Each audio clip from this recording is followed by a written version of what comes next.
antiphospholipid antibody syndrome. Diagnosis. Antiphospholipid antibody syndrome is a synonym for APS is Hughes syndrome. Diagnosis requires that a patient have both a clinical event, thrombosis or pregnancy morbidity, and the persistent presence of antiphospholipid antibody, documented by a solid phase serum assay, anticardiolipin or anti-beta-2 glycoprotein 1, and a coagulation assay, the lupus anticoagulant test, or both. APS can occur as an isolated diagnosis, known as primary antiphospholipid antibody syndrome, or it can be associated with systemic lupus erythematosus or another rheumatic disease and is known as secondary APS. Antiphospholipid antibodies can be induced by drugs and by infections. The probability that an asymptomatic person with positive test for APL discovered incidentally will eventually develop the syndrome is low. Criteria.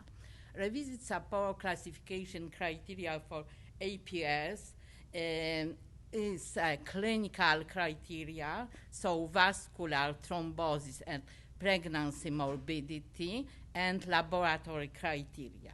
Vascular criteria, vascular thrombosis is one or more clinical episode of arterial, venous, or small vessel thrombosis, and pregnancy morbidity is one or more unexplained deaths of a morphologically normal fetus at or beyond the 10th weeks of gestation, one or more premature births before 34 weeks of gestation, or 3 or more unexplained consecutive spontaneous abortion before the 10th weeks of gestation.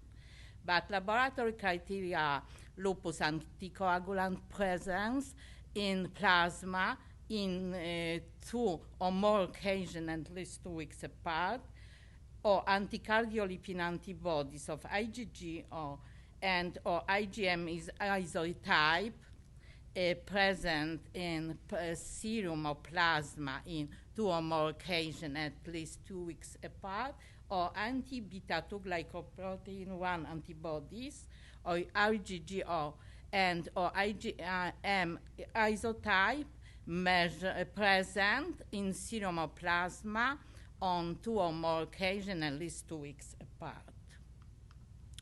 Low titer of antiphospholipid antibody, usually transient, is found in up to 10% of normal blood donors, and moderate to high titer anticardiolipin antibody or a positive lupus anticoagulant test in less than 1%.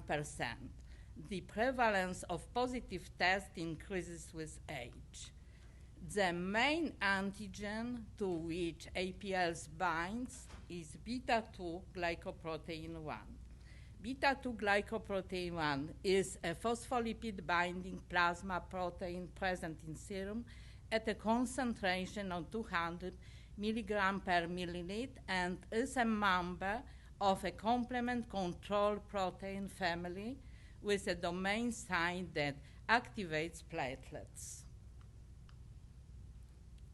Here you see the molecular structure of beta-2 glycoprotein 1.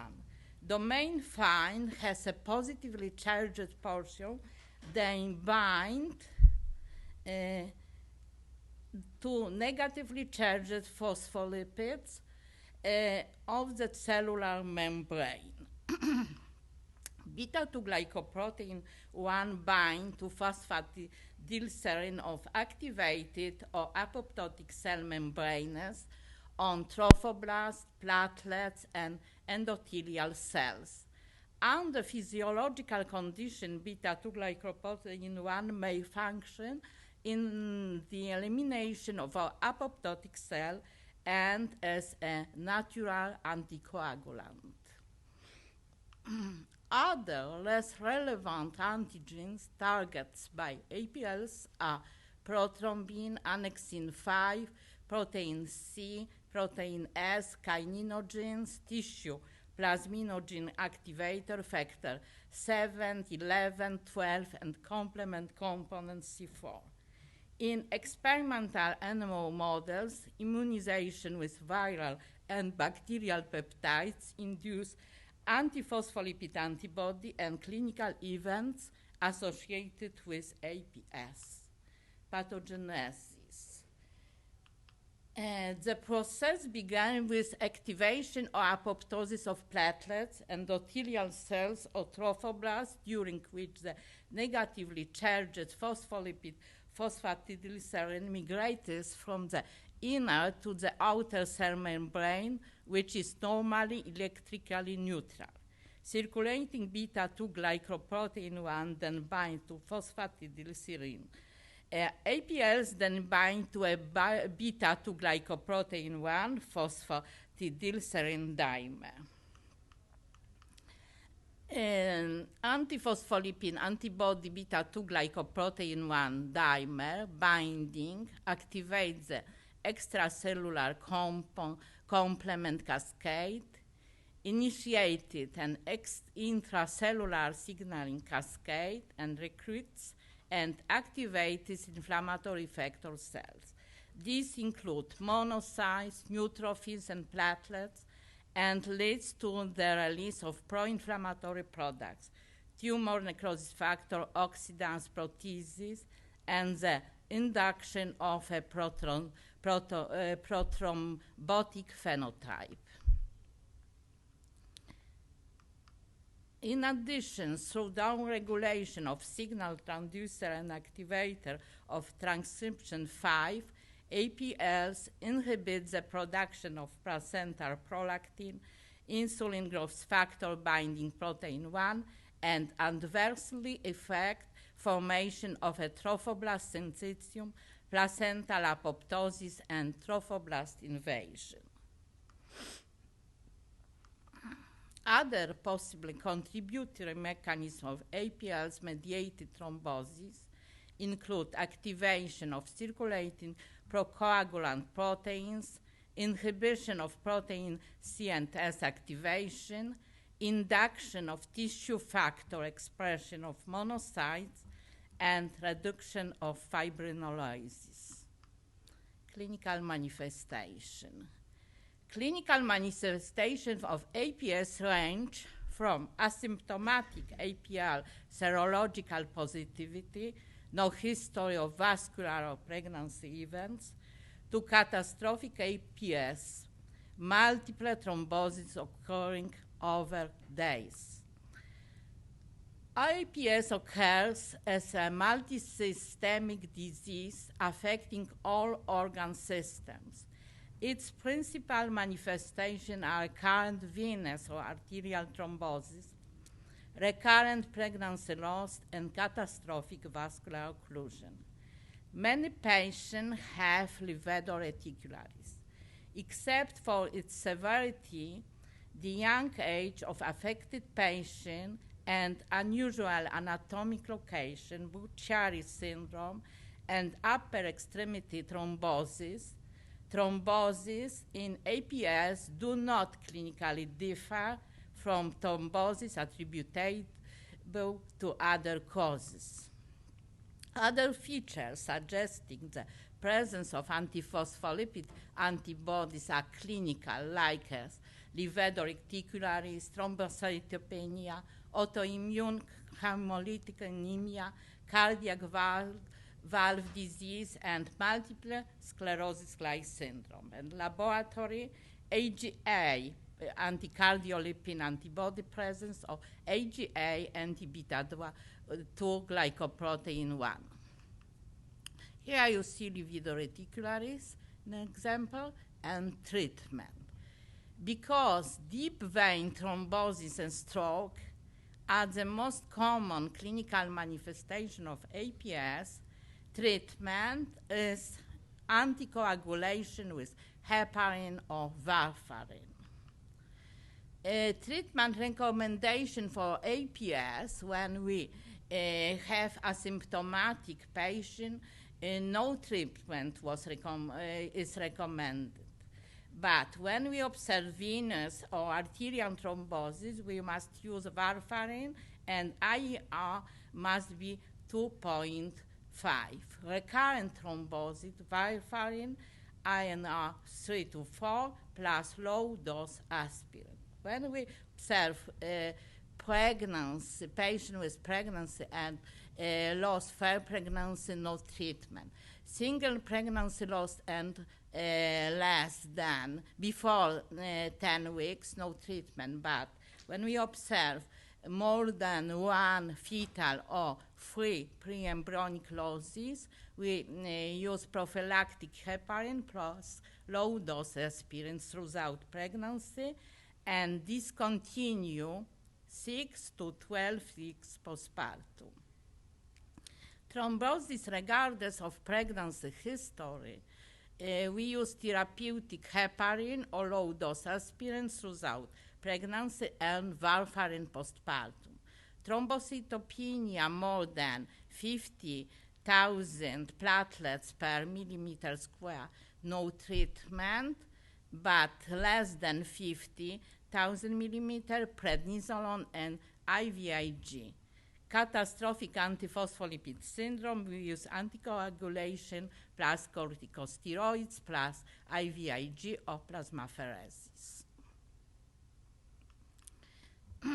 Immunomodulatory agents such as hydroxychloroquine and complement inhibitors have been found to reduce APLs-mediated thrombosis in vivo animal models, while there has been promising human pilot studies showing the benefit of statins and rituximab in treating APS patients. Rivaroxaban and direct factor 10A inhibitor was tested as a treatment of APS in RAPS trial.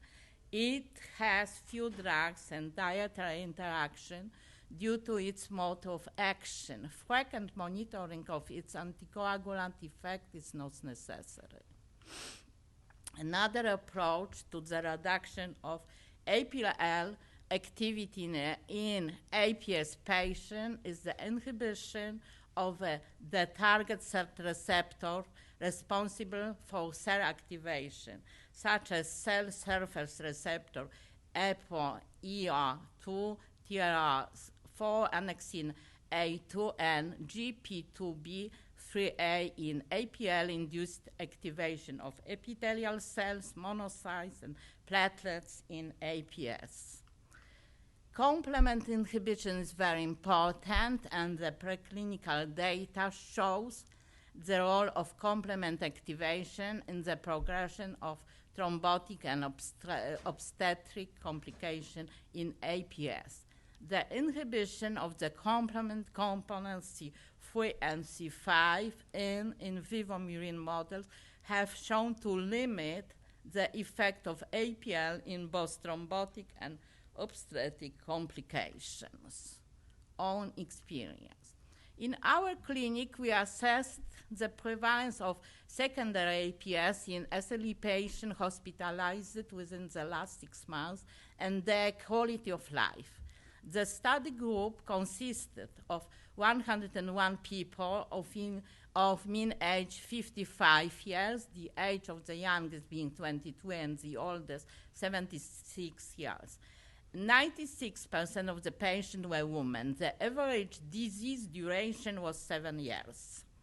And we observed that emotional support, sleep disturbances, social isolation, and social life, family life, and sexual activity were worse in SLE APS plus patient in comparison with the group SLE APS minus.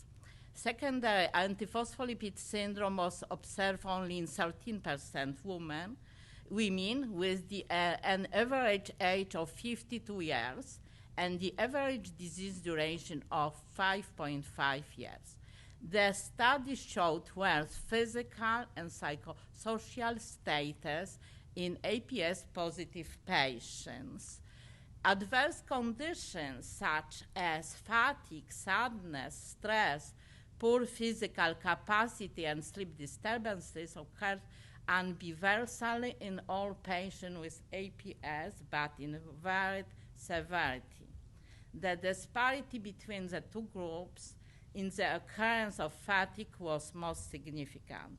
Both groups demonstrated comparable economic status. CAPS. The catastrophic variant is the most severe form of the APS syndrome. Patients with this variant present the following characteristics: clinical evidence of multiple organ involvement that develops over a very short period of time, usually less than a week. Histopathological feature of small vessel occlusions and laboratory confirmations of the presence of antiphospholipid antibodies. Described by Ronald Ascherson in 1992, this subset is now referred to as Ascherson syndrome. Although less than 1% of patients with APS develop this catastrophic variant, its high mortality, now about 30%, emphasizes its importance in clinical medicine today. The majority of patients with this condition end up in intensive care units with multi-organ failure.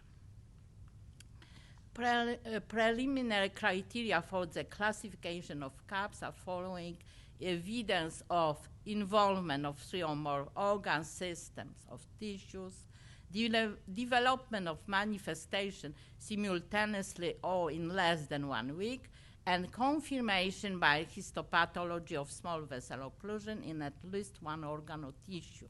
Laboratory confirmation of the presence of antiphospholipid antibody, lupus anticoagulant or anticardiolipin or anti-beta-2 glycoprotein 1 antibodies. From a histopathological point of view, catastrophic APS is a thrombotic microangiopathic condition. The CAPS should be treated with the combination of anticoagulants and intravenous glucocorticosteroids in high doses. Attempts at achieving a prompt reduction of APR titer, that is plasma exchange and or intravenous immunoglobulins, should be taken. CAPS secondary to SLE is also treated with cyclophosphamide. Since CAPS is so rare, collecting a sufficient patient number for epidemiological and clinical research is difficult. Because of this, cooperation between clinical centers is necessary. The International Registry for CAPS is available, and also consulting is available. We also had a patient with this syndrome. In our hospital, we observed a case of a 26-year-old woman in her 25th week of pregnancy with CAPS and SLE.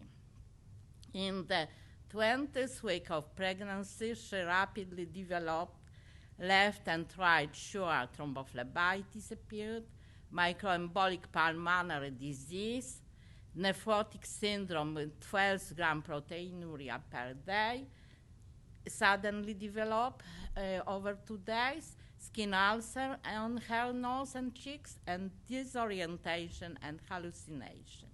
She tested positive both ANA and ACL.